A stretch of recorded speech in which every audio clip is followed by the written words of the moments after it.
እንኳን ለ2018 ዓመተ ምህረት ዳራሮ በዓል በሰላም አደረሳችሁ። የ2018 ዓመተ ምህረት ዳራሮ በዓልን አስመልክቶ GMN የሚል የፌስቡክ ግሩፕ የፎቶ ቻሌንጅ አስጀምሮ ነበረ። የዛ ፎቶ ቻሌንጁ ምንድን ነበረ? ፎቶ ይፖስታል። ፎቶውን ደግሞ በርካታ ሰው ላይክ ሲያደርግ ላይኩን በበዛ መጠን አንድ ወንድና አንድ ሴት ተሸላሚዎችን እንደምናዘጋጅ ቃል ገብተን ነበረ።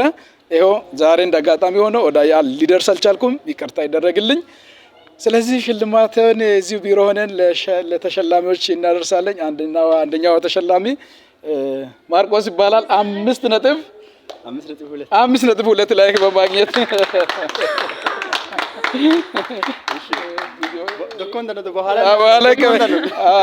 ሁለተኛው ማይኩን አንተ ያዝ። ሁለተኛ ደግሞ በረከት ትባላለች። እጅግ በጣም ሞዴል አካባቢን በማስተዋወቅ ከሴቶች ከፍተኛ ድምጽ ያመጣች 680 አምጥታ ነው ተሸለመችው።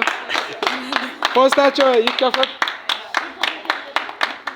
የእያንዳንዳቸው የ3000 ብር ተሸላሚ ነው የሆኑት። ዶላር ነው ያንዳንዳቸው 3000 ብር ተሸላሚ ሆነዋል። እንግዲህ ትንሽ ነው። ሁለተኛ ዙር ቻሌንጁ ከዚህ በተሻለ እናደርጋለን። ታንክ ዩ። እናመሰግናለን።